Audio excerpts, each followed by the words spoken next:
Cette semaine à la vie municipale, je rencontre M. Pierre Leclerc, qui est chef des pompiers à la municipalité de Sainte-Famille, ainsi que M. Laurence Cassita, conseiller municipal à Saint-Joachim, qui va nous parler des loisirs à Saint-Joachim. Bonne émission!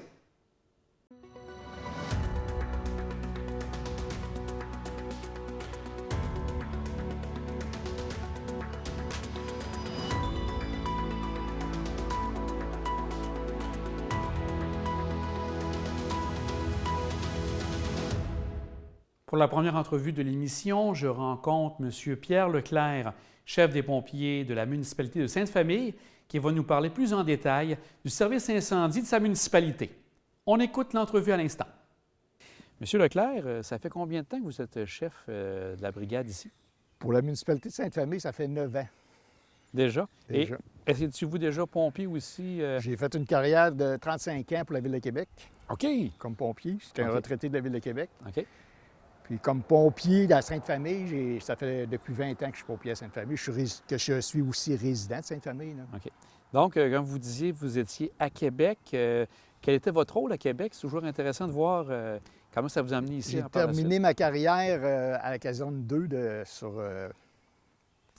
la Basse-Ville. Oui. Puis je faisais partie de l'équipe de sauvetage vertical, les hommes araignées, espace clos. J'ai aussi participé j'ai été dans une équipe de sauvetage nautique, sauvetage matières dangereuses.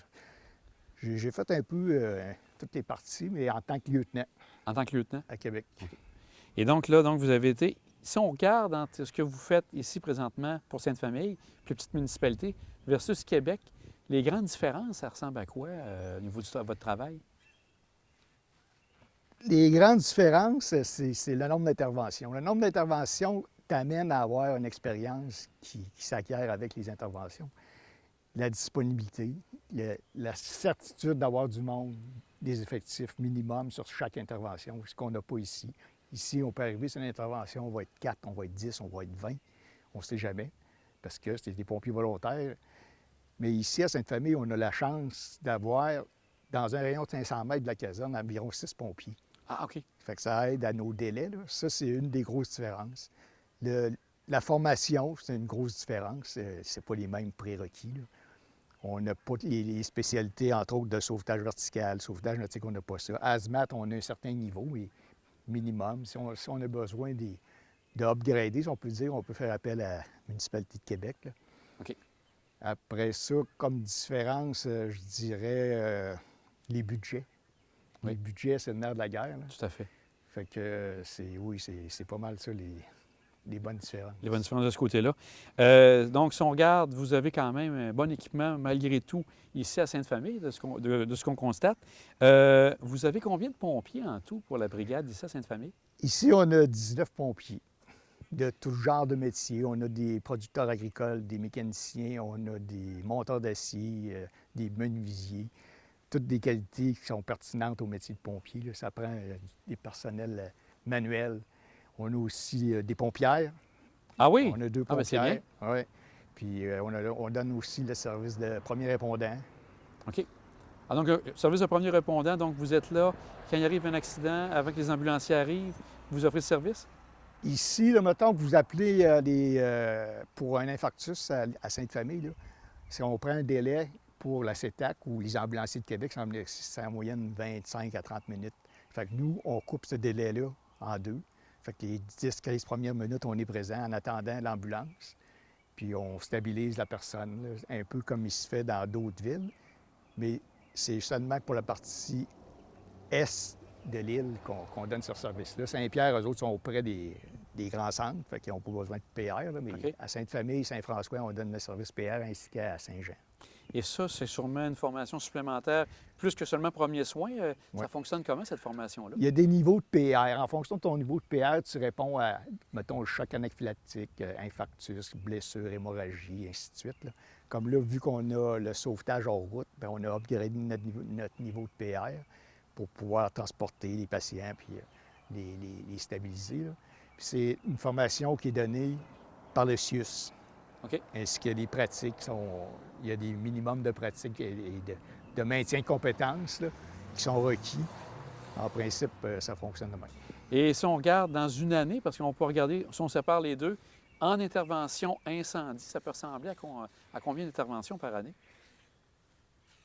Moi, j'ai l'habitude de dire, là, on a environ 1 à 2 gros feux par année, OK? mais on sort une fois par mois à peu près OK. pour les incendies. Puis les PR, c'est à peu près la même affaire. OK. Alors, vous avez à peu près, grosso modo, 2 gros cas par année, mais par Non. la suite. Alors, par mois? Bon, Vous 2 avez- gros cas par année, mais 2 sorties à peu près par mois.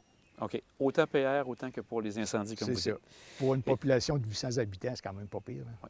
Au niveau des équipements, justement, ça ressemble à quoi? Qu'est-ce que vous avez comme matériel ici à la caserne? On a les équipements de base, là. Dernièrement, on a réussi à avoir des subventions pour le sauvetage hors route. On a fait l'acquisition de pinces de désincarcération. On a camions de base, pompes, citernes, réservoirs, là. Mais c'est strict minimum, là. Vous avez aussi donc ces camions-là, donc on pourra voir tout à l'heure les différents équipements. Quand arrive un feu, vous dites que vous avez, bon, c'est un peu plus difficile d'avoir l'air directement de Québec, ça peut arriver parfois, mais un feu régulier, vous avez besoin d'aide. Est-ce que c'est les gens de Sainte-Famille, Saint-François? Comment ça fonctionne? Sur chaque intervention, il y a un minimum de 2 municipalités qui interviennent pour avoir, mettons, possibilité de 10 à 20 pompiers, là. Si, dépendamment du niveau de risque, si c'est un risque élevé, on va avoir 3 municipalités qui sortent en même temps. OK. Mettons Saint-Jean, Saint-Pierre, Sainte-Famille pour ici. Ça va nous emmener peut-être à 25-30 pompiers, qui n'est jamais certain, dépendamment de la journée de la semaine ou de l'heure, puis ainsi de suite, là. Et sur l'île d'Orléans, on s'en parlait tout à l'heure, si vous avez 4 casernes qui couvrent toute l'île d'Orléans. 4 casernes. Quelles sont les casernes qui n'ont pas vraiment de service de pompiers, mais qui, bien sûr, bénéficient de vos services? Il y a la municipalité de Saint-François qui n'a pas de pompiers, OK. dont on donne le service. On les dessert en PR et en pompiers. Puis il y a la municipalité de Sainte-Pétronille qui n'a pas de pompiers. Si on regarde, vous êtes entouré, bien sûr, avec l'île, vous avez le fleuve de chaque côté. Est-ce que vous avez à faire des interventions directement sur le fleuve? Ici, de notre côté, là, le fleuve est difficilement accessible. On a un bon cap, là. C'est rarement arrivé. Puis on n'est pas vraiment formé là-dessus. On pourrait toujours faire un minimum, genre lancer un sac à cordes ou aller près là, avec des vestes de sauvetage, là, mais on n'est pas équipé, on n'est pas formé pour ça. Puis non, on va pas Puis à ce moment-là, c'est la garde côtière qui vient, s'il y a des interventions à faire. Ça peut être Québec. Ça peut être Québec aussi? Ouais. OK, parfait. Au niveau des cours d'eau sur l'île, il n'y en a pas énormément. Est-ce que ça vous amène à faire des interventions s'il y a une inondation, des éléments comme ça, ou c'est très peu rare que vous avez intervenu? Ça aussi, dans notre secteur, là, c'est très peu rare, comme mettons dégâts d'eau dû à la crue des eaux, là, plus côté sud de l'île, là. Nous, on ne peut pas dire que c'est des interventions fréquentes. Ça peut arriver, là, mais c'est très rare. Vous avez dit tout à l'heure, puis je pense que ça vaut la peine d'en prendre un petit peu de temps de ce côté-là. Quand arrive un accident de la route, vous avez maintenant les pinces Oui. depuis quelque temps. Quelles sont vos interventions? Comment vous travaillez à ce moment-là?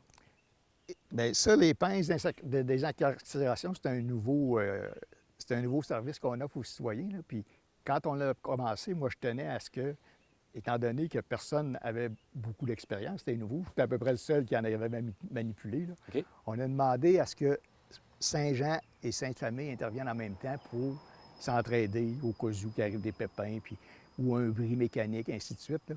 Fait que pour un certain temps, on fait intervenir les 2 municipalités. Aussitôt qu'il y a un accident de voiture, les deux municipalités sont réparties. OK. Et eux, Sainte-Famille et Saint-Jean, vous êtes les seuls à avoir les pinces, comme vous dites, là, Ouais. dans tout ça. Ouais. On a parlé aussi du service hors route. Donc, c'est surtout, si on regarde tout ça, vous disiez c'est près du fleuve, vous avez une intervention à faire. Dans le milieu de l'île, comment ça fonctionne? Bien, hors route, là, ça peut inclure, mettons, des sentiers pédestres. Ça peut inclure quelqu'un qui fait un infarctus dans une cabane à sucre, peu importe, où c'est pas accessible en auto. Ça peut être un chasseur, mais c'est surtout les sentiers de motoneige.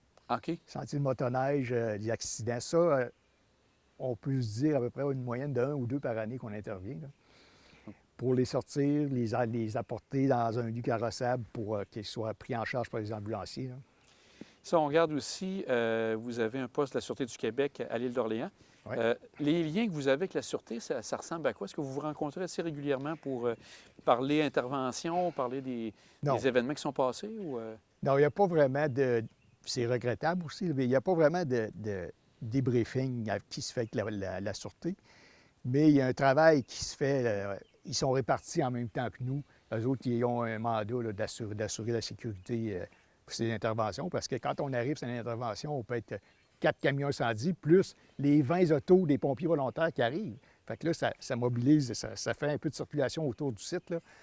Puis des fois, il faut démêler ça, puis on apprécie quand la police le fait, là. OK. Soit faire ça ou faire des périmètres de sécurité ou d'autres services qu'ils peuvent nous donner, hein. Donc, c'est une intervention qui se fait en parallèle. Là, Oui. vous avisez la Sûreté ou la Sûreté est au courant qu'il y a un incendie, puis ils vont se déplacer. Ils sont répartis en même temps que nous. Ah, OK, excellent. Dernière petite question. On regardait, vous disiez que, bon, vous avez différents services ici à l'île. À quel moment vous avez besoin d'intervenir avec les gens, peut-être de la Ville de Québec, par exemple, pour une intervention? Bien, ça pourrait arriver, là, mettons qu'on prend un silo à grains. Le silo à grains, c'est un très gros risque là, pour les risques d'explosion, que ça s'enflamme, là, puis on n'est pas équipés, nous, pour intervenir là-dessus. On ferait venir du HAZMAT, qui est la Ville de Québec.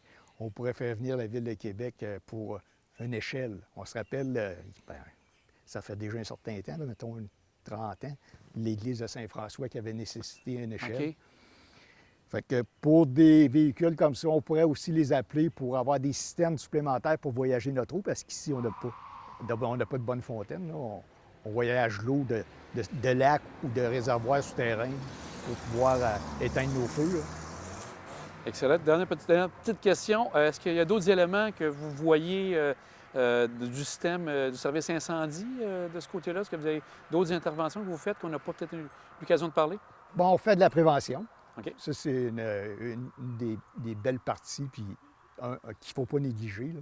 On fait des visites domiciliaires un peu comme il se fait à Québec, mais pas au même niveau, là, mettons, si on parle des commerces, affaires-là, on n'a pas d'articles de loi qui nous appuient, comme le Code du bâtiment, là.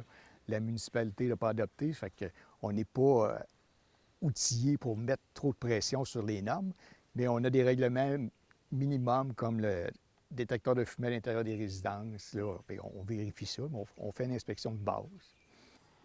Monsieur Leclerc, quand on arrive avec... On parlait des différences entre Québec et une plus petite municipalité. Au niveau d'une plus petite municipalité, est-ce qu'il y a des éléments à tenir compte, justement, de cette différence-là d'une plus petite ville versus la grande ville où vous étiez avant? Moi, personnellement, le côté qui vient le plus me chercher, là, c'est le côté émotif. Je le suis en vous en parlant, là. Le côté émotif dans une municipalité de 800 habitants, là, c'est que quand on arrive chez un citoyen, c'est tout le temps quelqu'un qu'on connaît. C'est de la famille, c'est le beau-frère, c'est la belle-sœur. Mes 2 derniers appels sont arrivés chez des personnes, justement, que je connaissais. Puis, des fois, c'est moi qui est émotif, des fois, c'est d'autres pompiers. Puis, c'est quasiment 80 des calls que c'est comme ça. Tandis qu'à Québec, on ne connaît pas, on ne voit pas ça. C'est très rare. Moi, à 35 ans, là, aller sur un citoyen que je connaissais personnellement pour aller porter secours, puis il est vraiment en détresse, ça ne m'est pas arrivé. Ça peut arriver, c'est certain que ça peut arriver une fois ou deux dans ta carrière, mais ici, là, c'est continuellement comme ça. Puis c'est beaucoup demandant.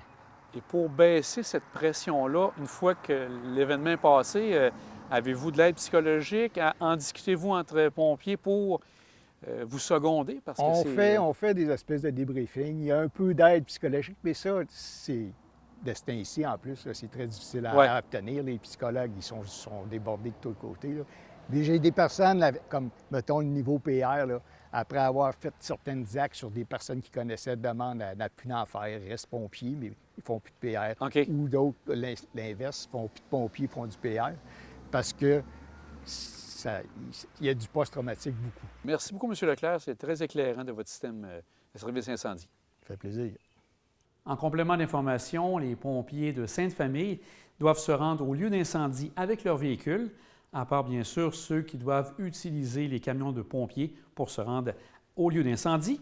Et depuis le 1er avril 2021, les pompiers de tout le Québec ont la possibilité d'utiliser un gyrophare vert dans leur véhicule pour montrer leur présence quand ils doivent se diriger à un lieu d'incendie ou à la caserne. Eux doivent par contre respecter le code de la sécurité routière comme tous les automobilistes. Ce qu'on demande à tout le monde, à tous nos téléspectateurs, c'est bien sûr de respecter ce feu vert quand vous le voyez. Et si c'est possible pour vous de vous tasser tout près de la route, vous le faites, toujours de façon sécuritaire.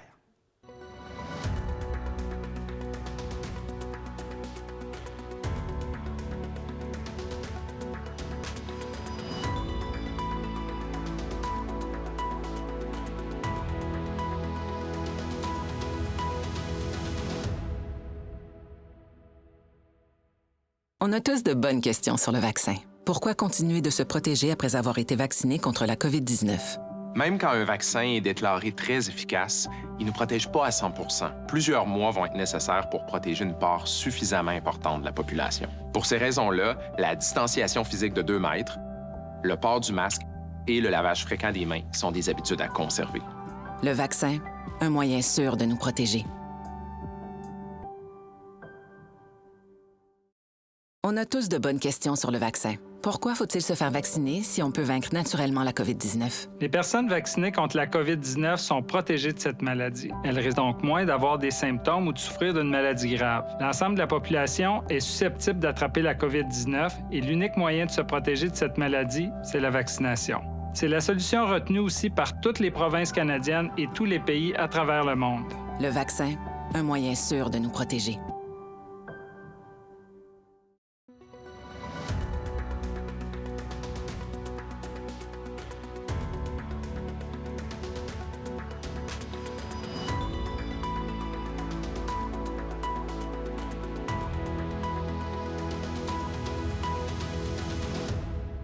Pour la deuxième entrevue de l'émission, j'ai rencontré M. Laurens Casita, qui est conseiller municipal à Saint-Joachim et qui vient nous parler des services de loisirs de la municipalité. Alors, Laurens, il y a eu un réaménagement du centre des loisirs. Qu'est-ce qui a été fait ici au centre des loisirs de Saint-Joachim?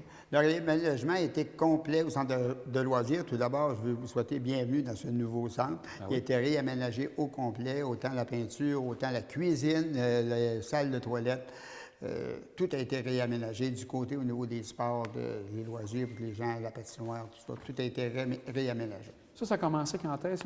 Les travaux ont été faits l'an passé? Ça a été fait l'an passé, en 2020. On a fait la peinture et tout ça.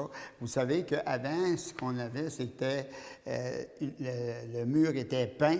2 artistes de chez nous qui avaient peint les murs durant le festival de l'Ouest. On prenait une année, on peignait un mur, l'autre année, c'était un mur, ou la moitié, puis après ça, on continuait les années suivantes.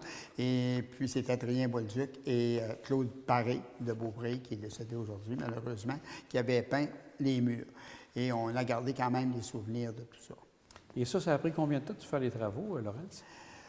Ça a duré pas mal l'année, peut-être 4-5 mois environ, à peu près. Pour compléter ça ici à l'intérieur. C'est ça, je n'ai pas pris de date quand ça avait commencé et la fin, mais ça a été fait au cours de l'année dernière. Puis là, je vois derrière que, justement, comme tu disais, M. Bolduc et M. Paré, qui ont fait leur œuvre, ils ne sont pas perdus parce qu'on a les œuvres derrière nous. Ça, vous avez fait la reproduction comment? Bon, ça, la reproduction a été... c'est des photos qui ont été prises parce que le mur, il n'y avait pas seulement exemple, l'église, le presbytère qui était là. Il y avait l'église, le presbytère, mais il y avait tous les arbres, il y avait toute une décoration qui s'agençait avec tout ça. Et on a sorti, nous autres, les bâtisses, les maisons historiques, la grande ferme, on les a sortis en photo pour les mettre sur des cadres comme ça. Ça, c'est Manon Dumont qui avait fait le travail. Elle a fait un très beau travail là-dessus. On est très bien contents. Aussi, au niveau des loisirs, vous allez avoir une nouveauté très importante. Vous allez avoir une nouvelle employée qui est nouvellement arrivée. Oui, c'est... Oui, vas-y, c'est laquelle? Élise Anois, oui, c'est ça, qui est nouvellement est coordonnatrice au niveau des loisirs et de la culture. OK. Alors, elle travaille présentement, justement, sur des activités qu'elle va travailler. D'ailleurs, on n'a pas eu de conseils pour parler qu'est-ce qui s'en venait au niveau de nouvelles activités, pour la bonne raison qu'on ne sait pas ce qu'on va là, avec la pandémie. Là, comment ça va se situer, on va le voir au fur et à mesure. Donc, dans les prochaines semaines, on va pouvoir avoir un peu plus de ce qui va se passer cet été ou durant l'automne qui s'en vient. C'est ça. Mais les gens vont être informés. Mais pour l'été, il y a toujours le camp d'été pour les jeunes. Ça, le camp d'été est fait en collaboration avec la Ville de Beaupré. La Ville de Beaupré vient ici. Les jeunes ici vont à la Ville de Beaupré. D'ailleurs, que la municipalité collabore avec eux. Et ça a toujours lieu. Ça a toujours maintenant. Ouais. Tout est prévu pour aller à Beaupré. Ouais. Parfait. Donc, à venir, si les gens veulent avoir plus d'informations pour les activités à venir, ils ont réussi à te contacter ou ça va être annoncer. inscrit sur le Villageois. Notre journal local, le Villageois, ou des feuilles informatiques qu'on va envoyer aux gens. Parfait. Ça va être sur Internet aussi. Le site de la municipalité, il n'y a aucun problème. Tout est inscrit là-dessus. Tu as parlé de la pandémie, Laurens. L'an passé, en 2020, il y a quand même eu certaines activités qui ont pu se tenir. Peux-tu nous parler un peu de ce qui s'est passé en 2020 au niveau des loisirs? Bon, évidemment, durant Noël, on a toujours une activité qui se fait durant la période des fêtes. Alors, nous autres, cette année, c'était la magie de Noël. De quelle façon que ça a été fait? Les gens parlent justement à l'entremise du journal villageois. Les jeunes, avec leur famille, parce que c'était toujours en famille, allaient sur la plateforme de Facebook puis étaient invités à rencontrer le lutin et de se faire rencontrer le contexte fantastique du rallye qui va avoir lieu. Alors là, il allait là-dessus, puis il y avait toutes les informations qu'il faut. J'ai pris des notes, là, c'est pour ça qu'il y avait tellement d'activités, je ne veux pas nous oublier. Et le 17 décembre, toujours sur Facebook, le lutin est invité à demander à ces jeunes-là, demander aux gens de fabriquer un instrument de musique qui allait s'en servir justement lors de l'activité. Alors ça a été réalisé également. Et là, le 19 décembre, c'était le rallye extérieur. C'est à bord de véhicule. Les participants devaient découvrir les indices qui se trouvaient un petit peu partout. Il y avait des mots de passe également, et ce qui permettait, évidemment, à la magie de Noël, d'arriver à Saint-Joachim. Alors, c'était un très grand succès. On a pris des photos de toutes les familles. C'était très bien distancé. C'était séparé. Alors, les familles, on prenait les photos de les familles dans un encadrement qu'il y avait à la grande ferme, à la réserve, pas à la grande ferme, à la réserve, à l'entrée de la réserve. Et le tout, évidemment, s'est terminé ici par un feu d'artifice. Aussi, je pense, Florence, que tu avais habituellement l'activité du carnaval en début d'année, à toutes les années, mais là, cette année, ça a été un petit peu modifié. Oui, on l'a fait de façon différente. Tout d'abord, c'était une journée qu'on avait d'un patinage au flambeau avec carnaval. Même d'ailleurs, Bonhomme Carnaval descendait à tous les ans. Là, cette année, c'était différent. On est allé un petit peu comme il se fait. C'était du 19 février au 7 mars. C'était reparti sur plusieurs fins de semaine pour ne pas avoir trop de monde en même temps. Mais ça s'est très, très bien déroulé. Il y avait tous les vendredis soirs, il y avait du patinage au flambeau avec un thème thématique et il y avait des jeux de laser, et puis il y avait des petits foyers que les gens pouvaient se réchauffer. Et avec le patinage, c'était un succès, ça a très bien répondu. Et les après-midi, évidemment, il y avait le patinage au grand air, bien sûr, patinage libre, suivi des trajets en trottinette des neiges. Puis il y avait de la raquette, de la glissade sur tube, et il y avait des sculptures. On avait des blocs qui étaient sur le terrain de tennis, et les familles étaient invitées à les sculpter. Alors, c'était un bon succès. Tout le monde a grandement apprécié la façon de faire. Aussi, je pense que tu as eu une activité pour le temps de Pâques qui a été organisée aussi. Pour le temps de Pâques aussi, je pense. Le temps de Pâques, oui, excuse-moi. Le temps de Pâques, oui, c'était en collaboration avec la grande ferme. Alors, vous connaissez le fameux trésor de Saint-Joachim. Oui. Et alors, les jeunes étaient invités par différents indices qui étaient placés sur le terrain de la grande ferme à trouver le trésor de Saint-Joachim. Alors, c'était là, encore une fois, en famille. Tu voyais les enfants avec les parents qui essayaient de trouver le trésor de Saint-Joachim, qui ont réussi d'ailleurs à le trouver. Il y en a plusieurs qui l'ont trouvé. C'était intéressant. On en profite, étant donné que Laurence, tu t'occupes avec toute l'équipe du Festival de l'Oie. L'an passé, il n'y en a pas eu malheureusement, comme on sait à cause de quelle raison.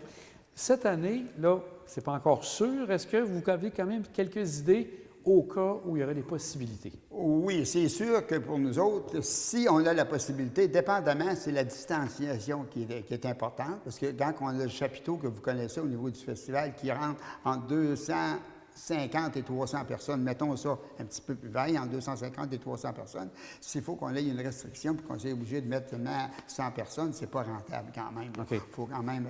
Et puis avec le masque aussi, la nourriture, en tout cas, ça dépend comment c'est que ça va se présenter. On attend, on est prêt, on a juste à faire les appels, tout ça, pour pouvoir s'organiser, il n'y a pas de problème là-dessus, mais seulement qu'on attend ce que M. Legault va nous arriver, c'est qu'ils vont nous dire avec ça. Est-ce que dans les options, si vous n'êtes pas capable de le faire comme vous faisiez, tu dis que c'est peut-être pas aussi rentable, mais est-ce que vous aviez des fois des activités de remplacement pour que les gens puissent quand même passer dans le temps des oies? Là, oui, on a toujours la possibilité de le faire en plus petit, de le faire de façon différente, de le faire un petit peu comme quand ça a débuté au début. Il y a toujours peut-être la possibilité de le faire, parce que quand même, on était rendu gros, là. C'était une grosse fête. Il y a peut-être la possibilité de le faire. On va tout étudier ça lors d'une rencontre avec le comité, parce qu'on va se faire une rencontre pour ça. Une rencontre vidéoconférence, bien sûr. On a, bon, tu m'en parlais dans des loisirs, il y a quelques éléments aussi à retenir. Il y a des travaux qui vont se faire à la municipalité, travaux routiers. Est-ce que ça, tu es capable de nous en parler un petit peu, de voir ce qui s'en vient? Bien là, présentement, oui, c'est des travaux routiers. Au niveau du chemin du Cap-Tourmente qu'on veut améliorer. Ensuite de ça, il y a le chemin de la Blondelle. Présentement, on attend subventions qui vont arriver, mais on attend aussi Des soumissions? Des soumissions, pardon, qu'on a faites, je vais te le dire, on attend les soumissions. Alors, à ce moment-là, on va pouvoir le faire. Mais une autre activité aussi qui va avoir lieu, c'est le Tour du Cap Tourmente-Simard. Ah, OK. Ça devrait avoir lieu. Je sais que Martin Fortin nous a contactés, puis là, bien, il se prépare pour ça. De quelle façon que ça va aller, bien, Eux aussi auront des contraintes. Des contraintes qu'on attend pour ça. Et Lorraine, si les gens veulent avoir de l'information, je pense aussi au niveau de l'hôtel de ville, il y a un changement d'heure pour l'ouverture. Oui, les gens peuvent communiquer au hôtel de ville, il n'y a aucun problème. Les changements d'heure, l'hôtel de ville est ouvert de 8 h le matin, au lieu de 8h30, il est ouvert de 8 h le matin jusqu'à 16h30.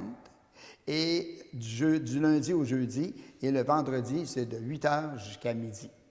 Parfait, dans l'après-midi, c'est fermé, mais en appelant l'hôtel de ville, le téléphone va être dispatché à des tierces personnes qui vont pouvoir répondre. Parfait. Donc, en appelant l'hôtel de ville, on peut voir si c'est possible de rencontrer quelqu'un, d'aller sur place, etc. C'est ça, on en discute avec le personnel. Exactement. Puis les gens peuvent toujours laisser le demande à l'entrée. On a une boîte à cet effet. Je sais qu'il y a des gens qui viennent demander des rénovations, ils veulent avoir des permis pour la construction, n'importe quoi. Ils le laissent dans la boîte à l'entrée, puis il n'y a aucun problème. Puis les gens les recontactent par la suite. Ça. Un grand merci, Laurence, pour l'entrevue. Ça nous fait plaisir.